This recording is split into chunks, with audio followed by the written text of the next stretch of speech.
Prodavnice rade dok sistem radi. U krizi ostaje samo ono što si već pripremio. Danas konzerviramo brašno. Da li je brašno vlažno ili suvo, proveravamo tako što ga stisnemo u ruci. Suvo brašno se raspada, a vlažno ostaje kao grudva. Ovo brašno je suvo i konzervirat ću ga u zamrzivaču. U zamrzivaču će stajati 72 časa, to će ubiti insekte i larve. Nakon stajanja 72 časa u zamrzivaču, brašno ću ostaviti da poprimi sobnu temperaturu. Sada mi trebaju čiste i oprane tegle. Brašno od sobne temperature stavljam u tegle, tako se neće stvarati kondens i vlaga.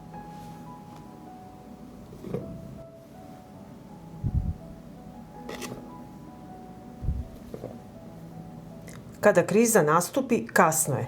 Pripremite zalihe hrane dok je dostupna.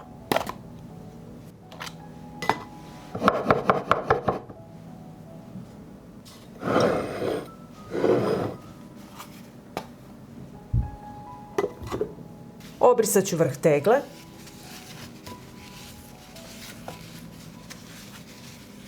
Zatvaram tegle sa sterilisanim i suvim poklopcima.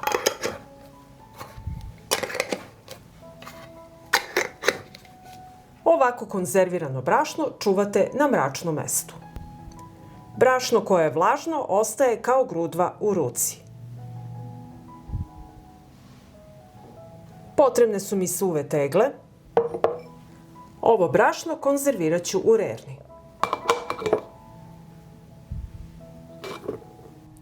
Brašno ne sme da bude vlažno jer će se stvarati buđ.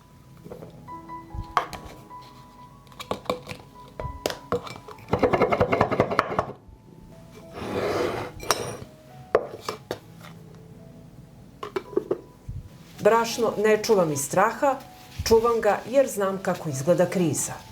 Potrebna mi je tepsija od rerne.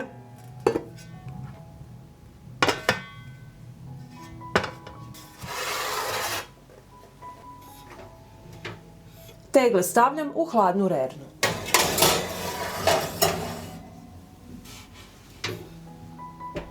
Rernu uključujem na 100 stepeni Celzijusa.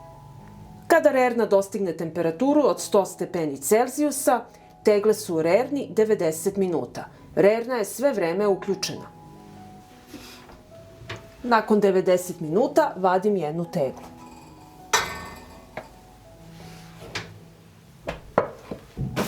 Tegle odmah zatvaram suvim i sterilisanim poklopcima. Nosite zaštitne rukavice, sve radimo dok je vrelo. I ponavljam postupak.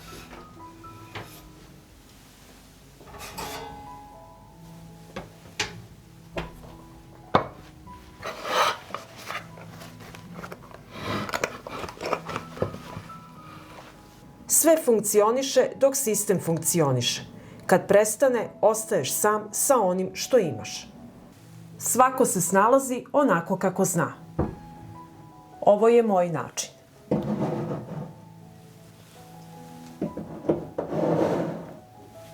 Ako vam se dopada recept, ostavite mi srce u komentaru i like. Hvala vam, dragi prijatelji!